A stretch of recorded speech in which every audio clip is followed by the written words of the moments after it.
आलोक शर्मा जी, पिछले चुनावों में देखा जाए तो पाटीदार आंदोलन की वजह से पटेल वोटर्स की सबसे ज्यादा चर्चा हुई थी और उसी वोटर्स के जरिए ये उस वक्त लग रहा था कि कांग्रेस शायद बीजेपी को सत्ता से उखाड़ फेंकेगी। हालांकि ऐसा नहीं हुआ, सीटें जरूर कम हुई भारतीय जनता पार्टी की, लेकिन सत्ता पर वो काबिज रहे।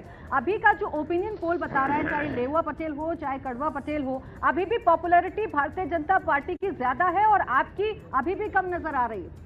जब हिंदुस्तान का सारा मीडिया बीजेपी को और मोदी साहब को दिखाएगा तो पॉपुलैरिटी दिखेगी, लेकिन दिक्कत यह है कि 53% और 55% अगर वोट आ रहे हैं तो चुनाव बंद करवा देना चाहिए। इंडिया टीवी को एक चिट्ठी लिखनी चाहिए कि साहब 55% और 53% वोट मिल रहे हैं और कांग्रेस को 31% मिल रहे हैं, चुनाव बंद कर दीजिए, सारी सीट बीजेपी को दे दीजिए। 27 साल का विकास हुआ और इंडिया टीवी जो है वो जातिगत आधार पर अपने आंकड़े ढूंढ रहा है। गजब है भाई, इतना विकास हुआ कि मोरबी भी हो गया। तमाम तरह के जिस तरह के सर्वेज आप कई टीवी चैनल्स दिखा रहे हैं, मोदी साहब गली गली घूम रहे हैं बौखलाए हुए, रोज अपना गोल पोस्ट बदल रहे हैं। वो दो चीजें बता नहीं पा रहे हैं कि मैंने क्यों पूरे मंत्रिमंडल को, पूरे डबल इंजन को, सबको क्यों बदल दिया। लेकिन 53% और 55% वोट आ रहे हैं। पिछली बार हमें 32 से 34 सीटें सबने दिखाई थी और सीटें आई थी 80 से पार। मुझे लगता है कि तमाम जो ओपिनियन पोल्स हैं कहीं ना कहीं भारतीय जनता पार्टी की मदद करने के लिए डिजाइन किए गए। ये बहुत ही कम निवेश पर पैकर्स एंड मूवर्स बिजनेस शुरू करके महीने का 5 लाख कमाते हैं। इनसे सीखना है तो फ्रीडम ऐप को अभी डाउनलोड कीजिए। अगर 53% और 55% एक पार्टी को वोट मिल रहे हैं तो चुनाव ही नहीं होने चाहिए, और 27 साल के बाद भी जातिगत आधार पर वोट पड़ रहे हैं, ये तो और भी ज्यादा दुर्भाग्यपूर्ण है। अरे भाई, महंगाई में क्या है, बेरोजगारी में क्या है, मोरबी पे क्या हुआ, लठाकांड पे क्या हुआ, तमाम मुद्दे हैं। किसानों के मुद्दों पर सर्वे करवाइए, वो नहीं करवाएगा कोई टीवी चैनल। जातिगत आधार पर कड़वा, लेवा, पटेल तक पहुंच जाएंगे, अंदर पटेलों में भी फ्रिक्शन पैदा कर देंगे।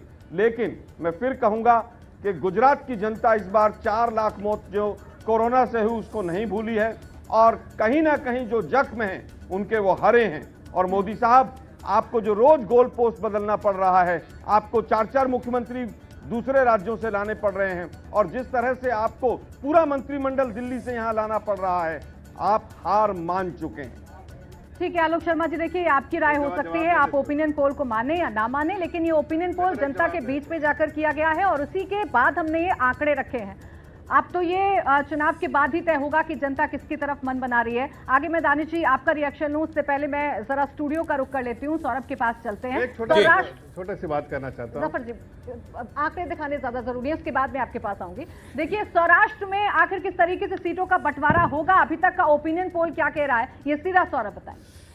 मैं आपके सामने वोट शेयर सौराष्ट्र का रखने जा रहा हूं। आलोक जी ने काफी कुछ कहा ओपिनियन पोल के ऊपर। अगर वो आज टीवी चैनल पर, इंडिया टीवी पर ये कह दें कि उनकी पार्टी कोई सर्वे नहीं कराती है तो मुझे खुशी होगी। कांग्रेस पार्टी ने किसी चुनाव में, किसी राज्य के चुनाव में, किसी लोकसभा चुनाव में कभी कोई सर्वे नहीं कराया, कोई सर्वे एजेंसी हायर नहीं किए। तो आलोक जी मुझे बता दें, आलोक जी मुझे बता दें कि उनकी पार्टी जातिगत आधार पर टिकट बांटती है या नहीं बांटती है, तो ये हम जान लेंगे, हमें खुशी होगी। आलोक जी हमें बता दें कि टिकट बांटते हुए कौन कौन से पैरामीटर देखती है उनकी पार्टी, तुम्हें पता चल जाएगा कि कांग्रेस पार्टी के चुनाव का पैमाना क्या होता है। लेकिन खाने के दांत और दिखाने के कुछ और, इससे ज्यादा मैं कहना नहीं चाहता। आलोक जी मित्र व्यक्ति है हमारे, लेकिन मैं आपके सामने वोट शेयर रख रहा हूं अब सौराष्ट्र का। आलोक जी, ये बहुत ही कम निवेश पर पैकर्स एंड मूवर्स बिजनेस शुरू करके महीने का 5 लाख कमाते हैं। इनसे सीखना है तो फ्रीडम ऐप को अभी डाउनलोड कीजिए। 48% वोट सौराष्ट्र कच्छ में भारतीय जनता पार्टी को मिलता हुआ दिखाई देता है। हमें इंडिया टीवी मेट्राइज के इस सर्वे के अंदर कांग्रेस पार्टी को 40% वोट मिल सकता है,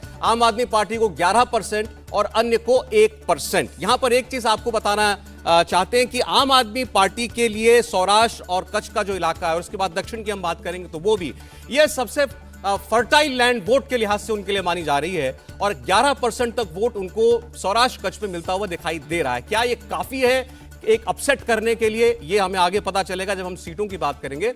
लेकिन वोट शेयर में 48% के साथ बीजेपी आगे, 40% के साथ कांग्रेस दूसरे नंबर पर, 11% के साथ तीसरे नंबर पर रह सकती है सौराष्ट्र के अंदर आम आदमी पार्टी। सीधे सीटों की बात करते हैं, सौराष्ट्र कच्छ में 54 विधानसभा सीटें आती हैं और भारतीय जनता पार्टी इस बार इन 54 में से 30 सीटों पर हमें आगे खड़ी हुई दिखाई दे रही है।